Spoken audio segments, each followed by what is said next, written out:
member would conclude using the rest of that amount of time on Friday. And, Mr. Speaker, I'm requesting first, before the business, unanimous consent. Agreed.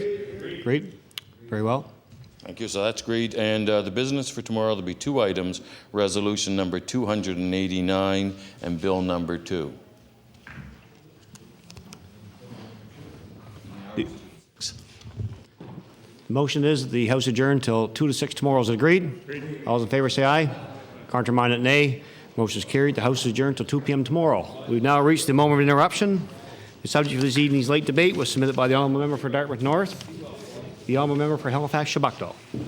Mr. Speaker, thank you. This is the first opportunity, I believe, we have had in this House in some time to have a discussion about the question of automobile insurance rates in our province. The motion that is in front of us is directly on point. It is therefore be it resolved that this government's inaction on auto insurance is driving more and more Nova Scotians to go without coverage on their motor vehicles. Now, the core issue, of course, is the extent to which Nova Scotians are finding it virtually impossible to deal with pocketbook issues. And automobile insurance is one of those pocketbook issues. For some, it's the problem of university tuition. For some, it's the problem of the health care costs for those who are in long-term care. For others, it's the problem of the minimum wage. For others, it's this problem that's very persistent, that's widespread, that is a huge irritant, as we all know, the question of automobile insurance rates. Now, automobile insurance rates, we know, have gone up enormously in Nova Scotia. The experience of all owners of cars who have tried to abide by the requirement of the law and purchase insurance has been that rates are going up at an enormously steep curve. And they're finding it harder and harder to actually pay those bills.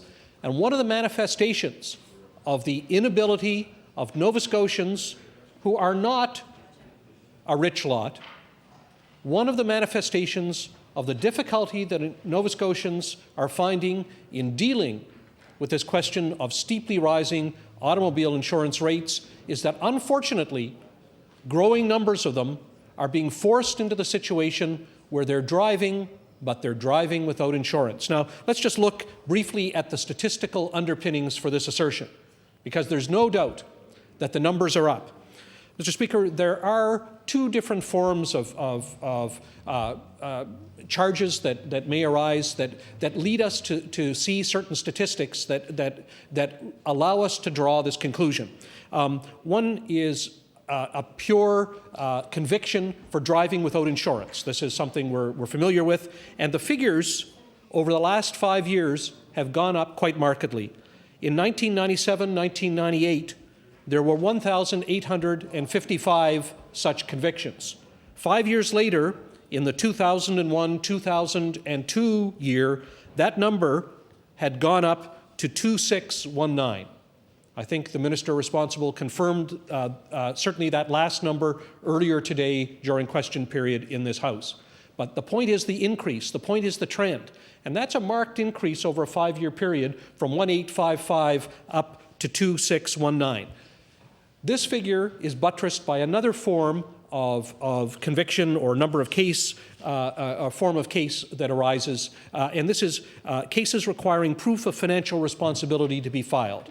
And this is another aspect. And the numbers there are equally striking over the same 5-year period, that is to say from 97-98 to 2001-2002. And there the figures are a little higher, but also indicate the steep rise. They start out 5 years ago at 2,772, and they are now at 3,425.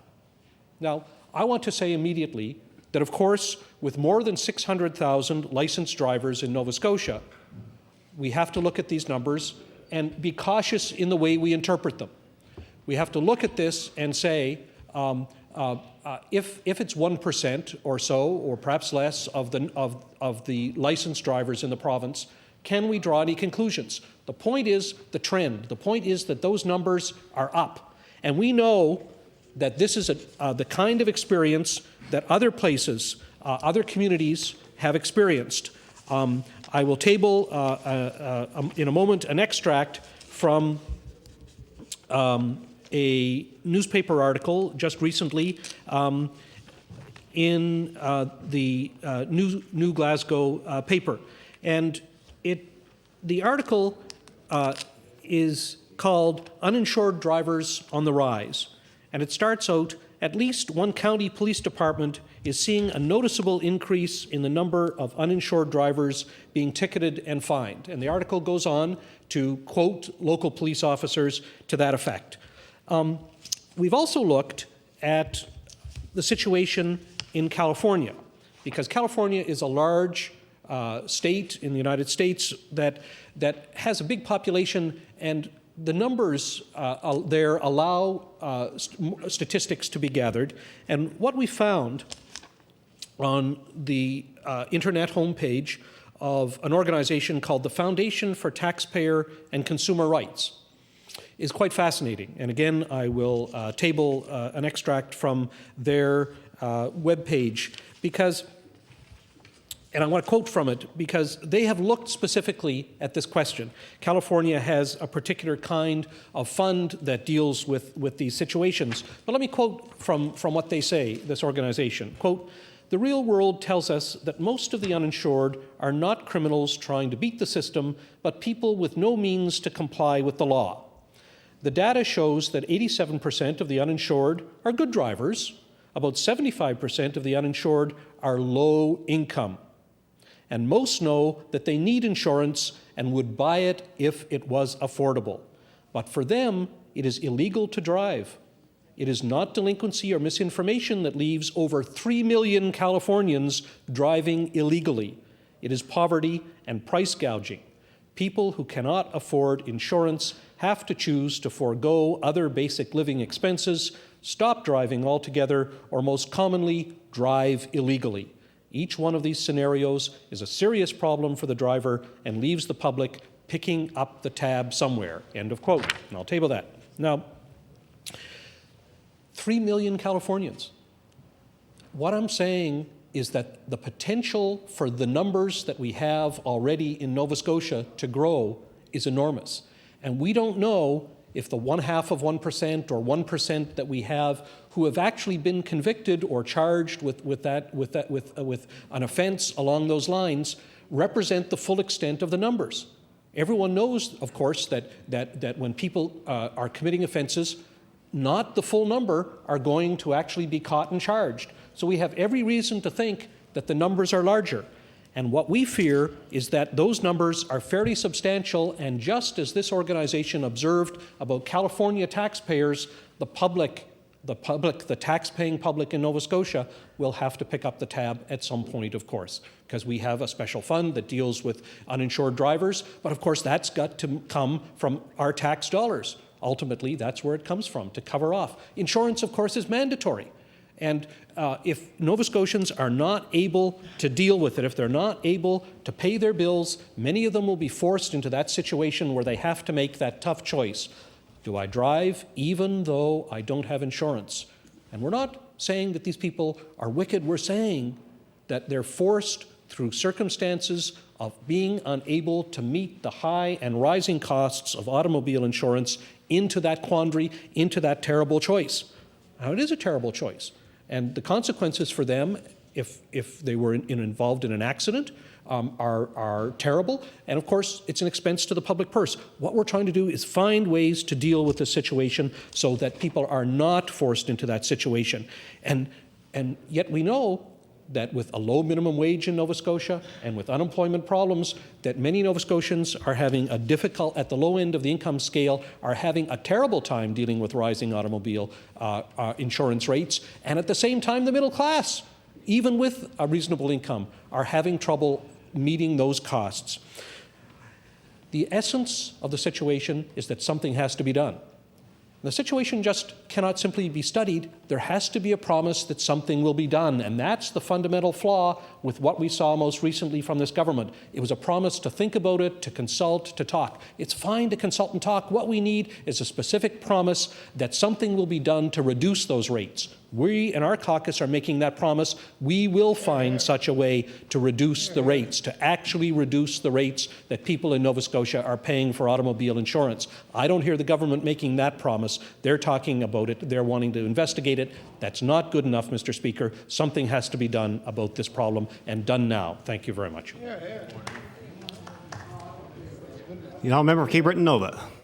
Mr. Speaker, I listened with great interest to the speech that we just heard, because I thought that in it would be defined the NDP plan for curing this problem. But I guess the Speaker only got through his introductory remarks and didn't get to the main meat of the matter. But I know that the New Democratic Party defines socialism as being publicly owned automobile insurance. That is their definition of it nowadays.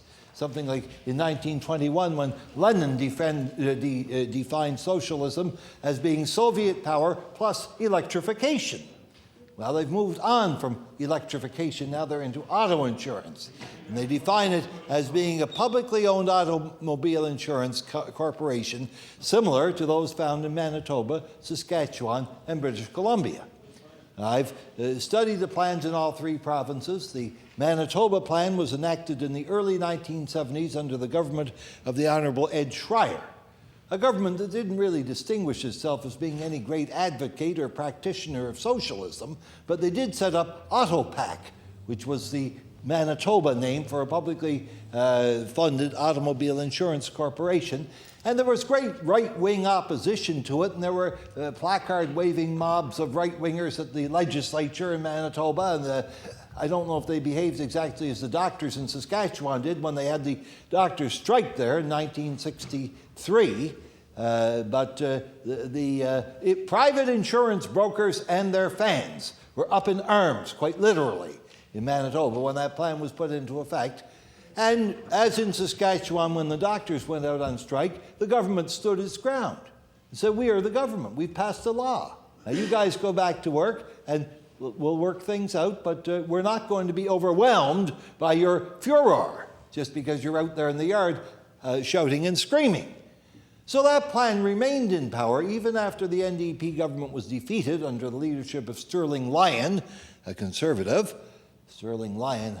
I won't get into Sterling Lyon right now, Mr. Speaker. I wrote a poem about Sterling Lyon that appeared on the front page of the Nova Scotia New Democrat and the Manitoba Liberal at the same time, back in the 1970s, because my poem about Sterling Lyon was, I forget it, Mr. Speaker, sign of mid-age lapse of memory, but it was something about Tories that will, I can't remember my poem. I'll have to bring it back at another time. But that was Manitoba. And even when the NDP were kicked out, the Tories that replaced them kept the plan in place, and it's still there today under an NDP government once more, although you don't hear very much about it because aside from running this automobile insurance plan, they're not doing very much in Manitoba to rewrite society or to create a new order. They're just going on the same old way as every other past government of that province carried on, a very middle-of-the-road kind of province where you don't get away with radicalism, except in the north end of Winnipeg, where you shout it as loud as you can, but hope it won't carry much past the boundaries of the north end of Winnipeg. Now, Saskatchewan, they've had a publicly owned automobile insurance plan there for many, many years. Yes, the CCF government in 1964 was defeated by the government of the father of the man who's now trying to get out of prison for having murdered his wife, Ross Thatcher. Ross Thatcher. And when Ross Thatcher came to power, you know, he was a very right-wing individual, and he was going to set up a Republican Party in the Canadian form when his government took power. But guess what? They did not abolish the publicly owned auto insurance plan. They kept it in place. And even under the Tory government of Grant Devine, which was far from divine, nonetheless, that government kept that plan in place. Eh?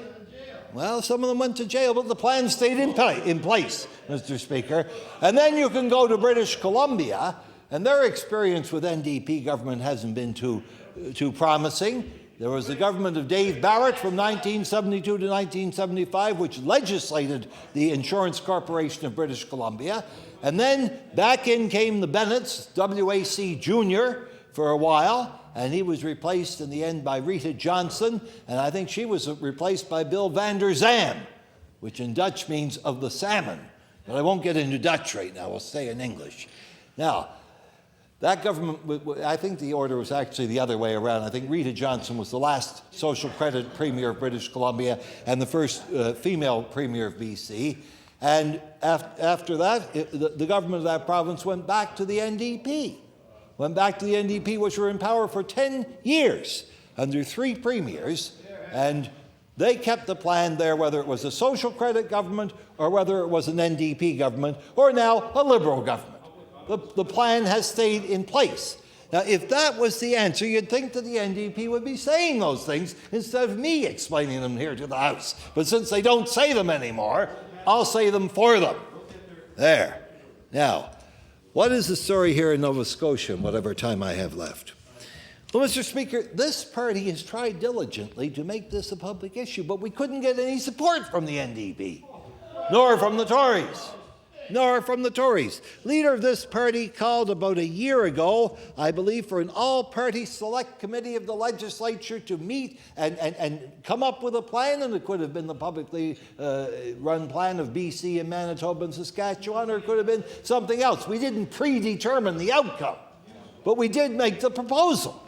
And when we said that, by the NDP said, oh dear, that will arrest our slumber. We don't want to do that. And the Conservatives snored and said, are they trying to turn us over in the middle of our sleep? Both of them had nothing to say but bad things about that proposal. We don't want it. We won't go along with it. We want to sit here and do nothing. And that's why nothing was done, Mr. Speaker, because we couldn't get the support. We only have 9 or 10 seats here in the House, and we don't have enough to control the government.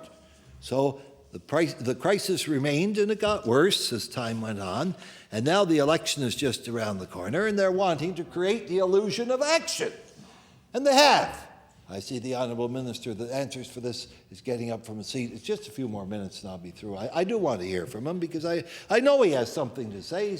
He's a tremendous man, this minister. He's the only member of this House that served in 4 air forces. During his career, he served in the New Zealand Air Force, the Australian Air Force, the Royal Air Force of the UK, and the Royal Canadian Air Force, all 4, just to prove the point that he was the best pilot around.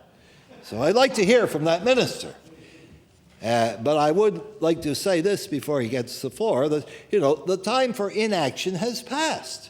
Nova Scotians deserve better. Now, that government is in power right now, and they're the ones that have to tell us what they're going to do. It's not really the role of opposition parties to map out the whole future for Nova Scotia. You do the best you can to indicate a frame of mind, a general plan of intent, what you would like to do.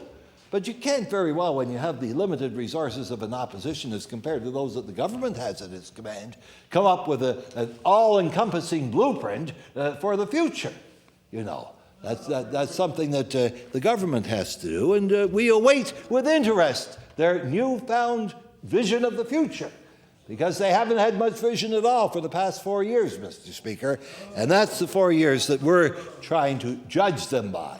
Now, I see I have 1 minute left, and I'll, I think, wind down at this point. There's not much point going into the history of Sterling Lyon or any of those others that... I cannot remember my poem about Sterling Lyon. It will come back to me. I'll tell it to the House someday. But public...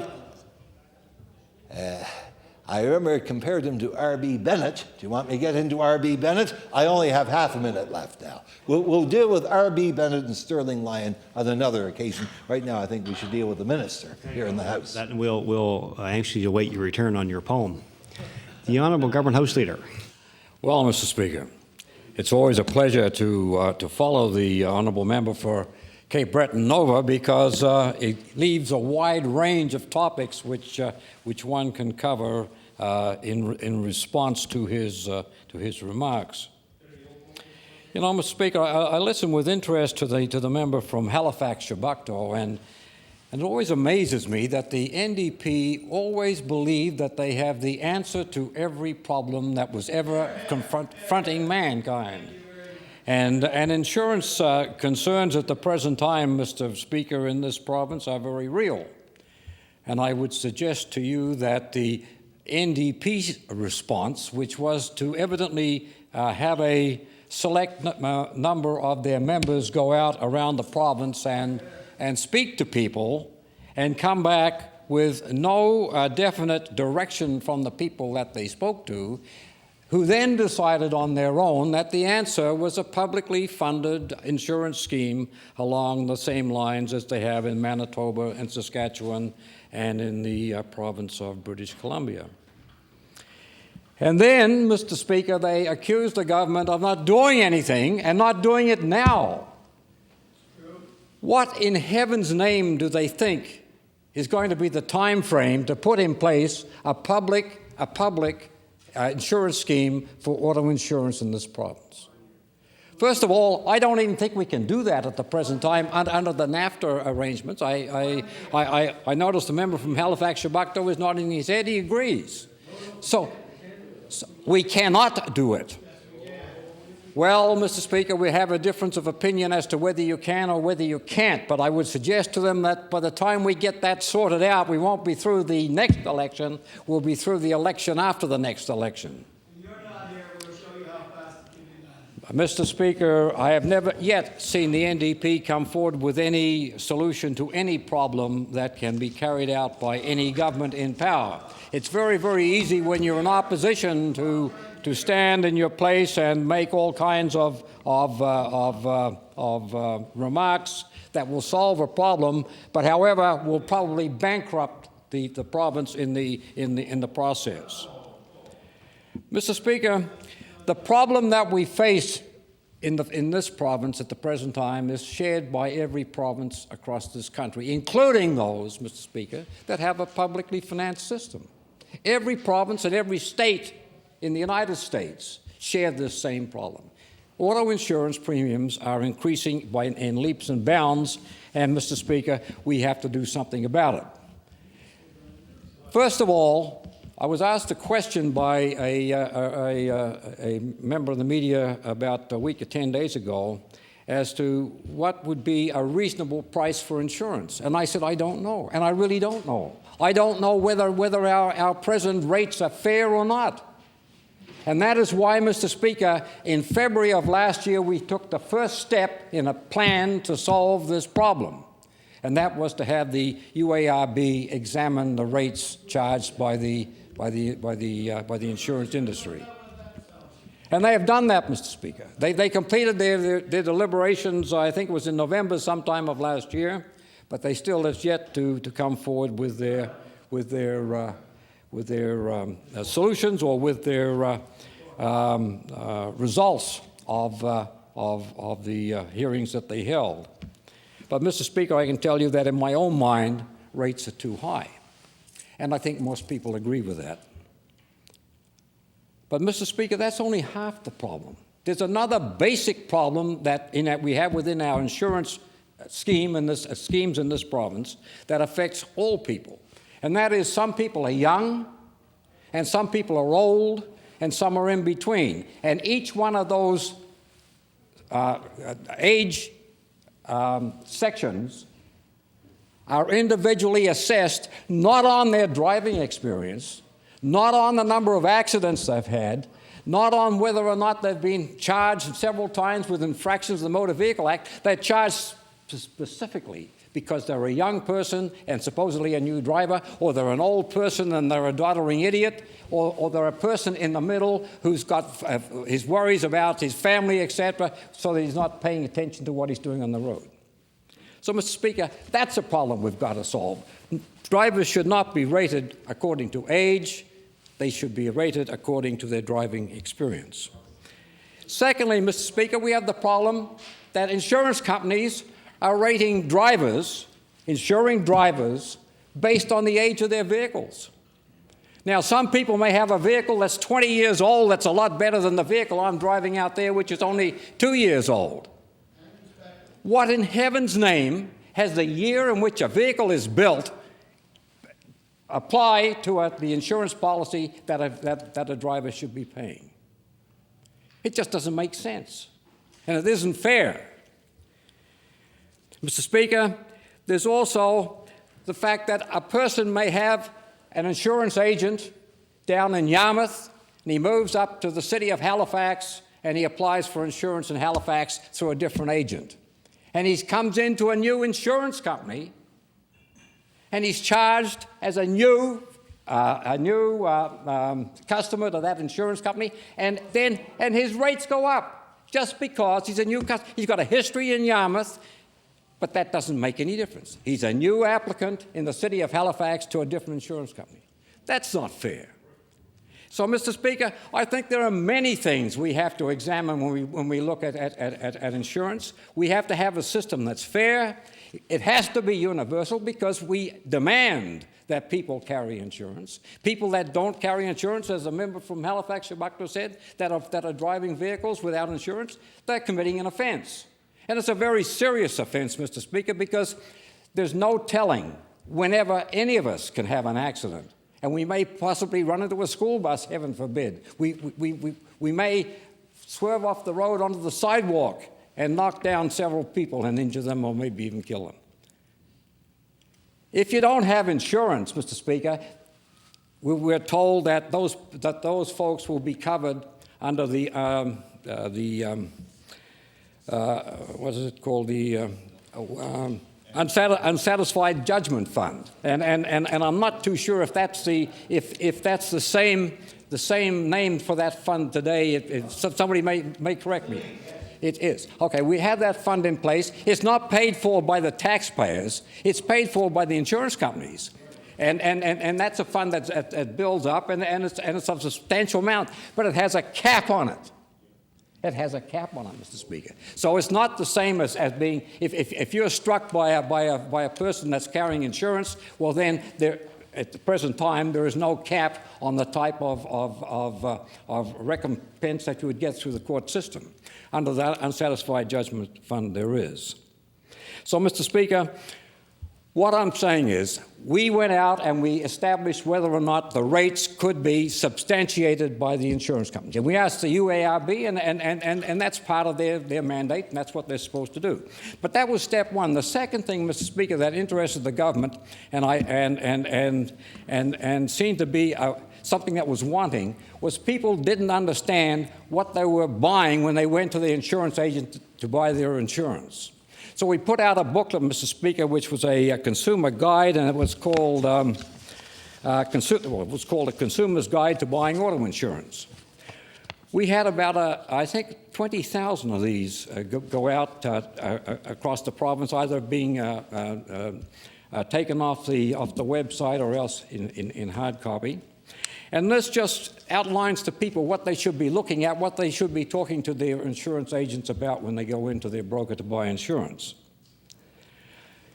I'll bet you, Mr. Speaker, in this House where we have 52 people who are all intelligent, who all know what consumers should do, I'll bet you the majority have not read their insurance policies.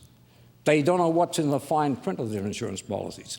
We're hoping that, for instance, under this guide to insurance, that people will start to at least understand what it is they are buying. They will at least understand what they have after they have bought their insurance. But I think that a case can be made for plain language insurance policy, so people can get one. They don't have to be a lawyer like the member for Halifax Shabakto to understand what the heck this means. Why can't we have... Oh, I've only got 1 minute left. Well, I have to go a little bit faster, Mr. Speaker. Mr. Speaker, the third step was the road ahead, which asked people to examine the various components and the various different kinds of insurance policies you can buy, and to come back with us and state what they thought of these particular plans that are in place across this country. For instance, caps on torts, an option to buy various add-ons to their policies, etc. When we get the answers back to the questions in this booklet, Mr. Speaker, and on the website, we will have a picture of what Nova Scotians want, and Mr. Speaker, this government will act. We will have these responses back by, I believe it's May the 15th to 16th. We would hope that by the end of May, June, we will have a plan. Thank you, Mr. Speaker. Time has expired for the debate this evening. I'd like to thank the members for taking part in this debate. We're adjourned till 2 p.m. tomorrow.